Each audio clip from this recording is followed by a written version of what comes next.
노비자입니다. 노비. 한자로 쓰니까 더 감이 안 오죠? 네. 이렇게 많이 씁니다. 저는 오랜만에 보네요. 그때 저는 여기에 새겼었거든요. 새겼어. 야. 네, 그래서 가리고 다니고. 네, 이거 경면이라고 그래서 얼굴에다가 죄를 이렇게 적어놓는. 저도 새록새록 생각이 나네요. 네. 맞아요. 그러니까 대부분 노비들한테만 많이 해요. 왜냐하면 도망갈 수 없게. 도망갈 수 없게. 이게 노비는 노와 비가 합쳐진 말이에요. 그러니까 남성 노비를 노라고 그러고 여성 노비를 비라고 하니까 남녀 노비들. 어느 쪽이 더 많을 것 같으세요? 남자. 남자. 통상은 여자가 더 많았다라고 얘기해요. 근데 이제 이게 좀 조선 시대로 오게 되면서 남성 노비가 좀 많이 늘어났다 얘기하게 되는데, 자, 노비도 분류를 한번 해보겠습니다. 노비는 크게 두 개로 나뉩니다. 그 오지호 씨께서 계셨던 그 노비는 공노비. 그렇죠. 정확히 정체성을 기억하고 계신 당신은 공노비. 노비입니다. 노비였나 봐요. 당신은 노비입니다. 너무 자연스럽다. 오늘 노비 대표로 나오신 거죠? 공노비가 있으면 당연히 무슨 노비가 있을까요? 산노비. 그렇죠. 산노비가 있겠죠. 산노비가 있습니다. 공노비의 다른 말은 보통 이제 관노비라고도 얘기 많이 합니다. 관노비. 그러니까 관, 국가가 소유를 하고 있죠. 근데 노비는 또 두 종류로 나뉘어요. 그래서 공노비는 통상 이벽 노비와 그리고 외거 노비가 있습니다. 그 오주 씨는 뭐였을까요? 이병? 어우, 정확하세요. 왜 이렇게 잘 알아? 정확하세요. 노비를 맞으시죠? 이것까지 왜냐- 드라마 거기 제가 쓸까요? 오, 지금. 있을 것 같은데. 이병노비라는 건 말 그대로 특정한 관청에 소속이 돼서 관청이 요구하는 허드렛 일을 담당하는 거예요. 그래서 말밥도 주고 하시고. 그렇죠, 그렇죠. 외거노비는 노비긴 한데 지방에 따로 거주를 하면서 농사를 지으면서 때가 되면 그 농사 나오는 산물의 일정 정도 바치는 거예요. 그러니까 외거, 멀리 거주한다. 라고 하게 되고, 근데 외거노비도 뭐 좋진 않아요. 때가 돼서 전쟁을 하거나 하면 싹 불러들여서 이제 또 군인을 만들고 또 이런 활동도 하게 되고요. 산노비는, 자, 산노비 하면 누가 떠오릅니까? 마당새 뭐 이런 거 떠오르죠. 그렇죠? 마당새야 맨날. 가장 힘든 그걸 갖다 우리가 솔거노비라고 합니다. 솔거노비. 집에서 우리가 드라마 보면 항상 부르는 그 노비가 솔거노비고, 똑같이 밖에 있으면서 특정한 날에 이제 신공이라고 그래서 농사진 일정 양을 갖다 바치는 걸 외거노비라고 그래요. 이제 좀 좋은 이야기는 아니지만, 그러면 만약에 우리가 어쩔 수 없이 다시 눈을 딱 떠보니까 여러분과 제가 다 노비가 되어 있는 거예요. 그러면 어느 노비를 선택하실래요? 전 설거노비. 솔고노비. 아니 뭘 선택을 해요 또. 선택을 한다면. 승수 씨 왜 솔거노비를? 왜냐하면 거기서 먹고 자고 하다 보면은 아무래도 먹는 것도 잘 먹고 또 나름대로 집안일이. 집안일은 별 특별히 하기 싫은 힘든 일 없을 것 같고. 근데 저는 개인적으로 만약에 노비를 한다고 하면 그때 당시 제 기억에 항상 이렇게 누가 있었었거든요. 관리하는 사람들이. 그쵸. 근데 감시하는 외거노비는 사람이죠. 감시하지 않지 않아요? 물건만 들으면 왜냐면 되니까. 멀리 따로 있으니까. 외거. 네. 뭐가 낫고. 먹는 근데 게 죄송한 얘기인데 역시 오지호님은 노비계. 이건 뭐라고 표현하지? 되게 당황스럽네요. 그러니까 사실 이제 승수 씨는 이제 좀 근시안적인 거죠. 그러니까 이렇게 나의 배를 불러줄 것이고. 좀 따뜻하게. 그만큼 당장이- 부려먹는다는 당장이 생각은 못하니까. 그렇죠. 부려먹는다는 생각을 못 하신 거죠. 그렇지. 그럴 수 있어. 최악의 코스는 솔거노비입니다. 이건 희망이 없어요. 희망이 없어요. 왜냐하면 이게 또 사적으로 불임을 당하는 거니까 주인의 기분에 따라서 그 여파를 다 당해야 되잖아요. 그렇죠. 그래서 다음에 절대 이거 선택하시면 안 됩니다. 예. 그러네. 그리고 그 다음에 힘든 게 이병노비예요. 왜 이병노비가 힘드냐면 국가 일을 계속 주니까 그 일을 계속 소화하다가 나이가 들어서 쓸모가 없어지게 되면 그냥 버려요. 그러면 그냥 나이 들어서 저작거리를 이렇게 헤매다가 그냥 죽는 거예요. 굉장히 비참한. 그래서 사실 굳이 우리가 노비가 돼야 된다면 공노비가 됐든 산노비가 됐든 외고노비로 가야 된다. 멀리 있어야지 따로 농사도 짓고 돈도 따로 모으고 좀 이렇게 좀 모아도 두고 하면서 이렇게 좀 자유로운 삶을 살 수 있다. 얼추 이제 이해되셨죠? 네. 이제 길이 보였고, 그럼 이제 우리가 좀 쉽게 적용을 좀 해드리게 되면 춘향전 아시잖아요. 네. 춘향전에 그 방자씨, 방자. 방자는 어디에 속할 것 같으세요? 방자는? 설거노비. 솔고?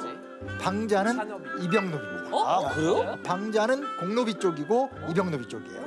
왜냐면 방자라는 거 제가 방자가 이 지방 관아의 허드렛 일을 담당하는 사람이라는 뜻이에요. 그러니까 방자가 방에 딸린 아이, 방자 이렇게 좀 보시면 좋을 것 같고요. 그러니까 이제 아무래도 누가 관리가 오냐에 따라서 이 사람 주인이 계속 바뀌는 구조라고 좀 볼 수 있겠고요. 그 외에도 이제 향단이 기억하시죠? 네. 향단이 같은 경우는 이제 여기서 어디로 들어갈까요? 상당히 솔로.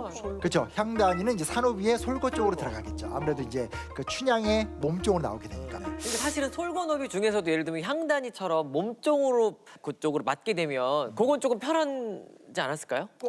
질문이 날카롭습니다.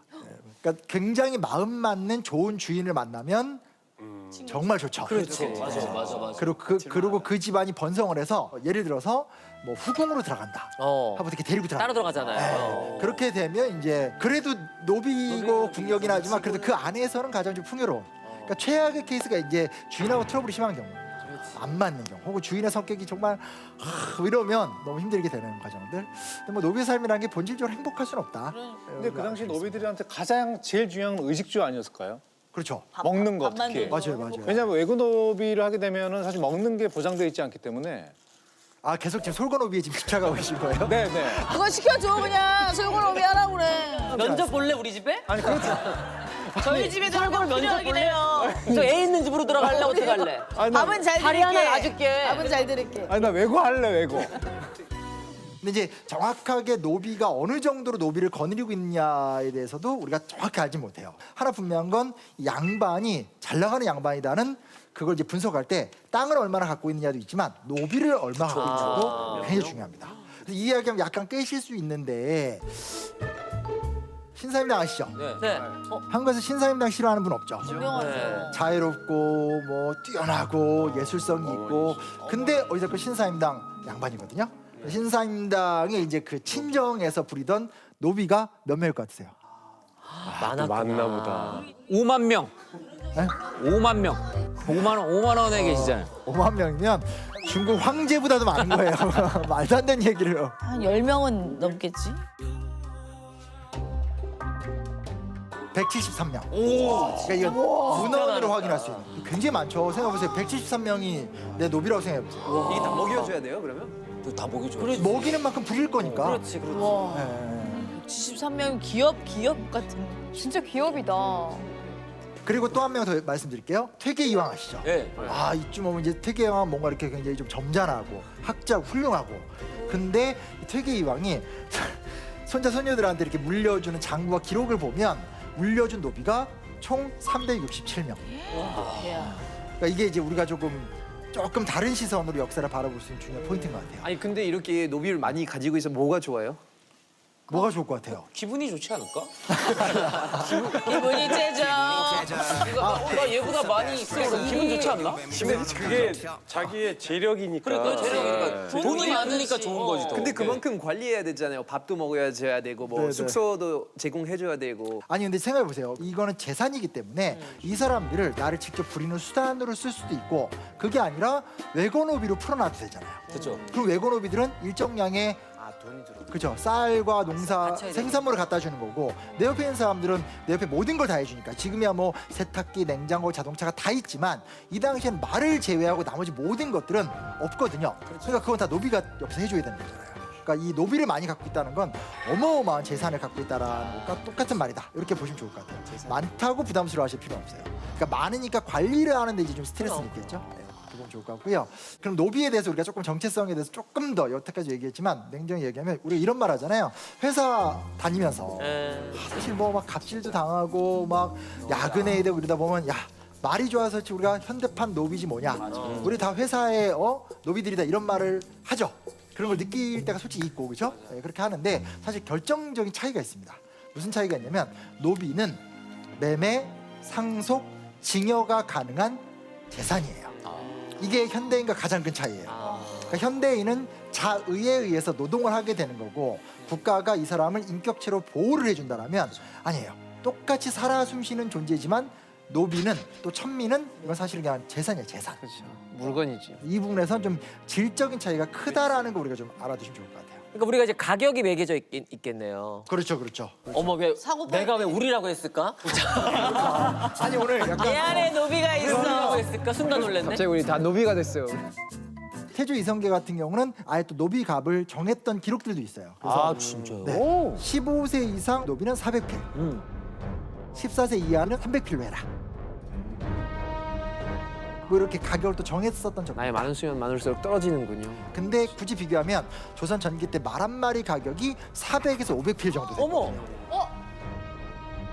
그러면 사람이 더 싼 거예요? 말보다 말보다 훨씬 못한 쌌죠. 거지. 그러니까 노비가 더 값이야.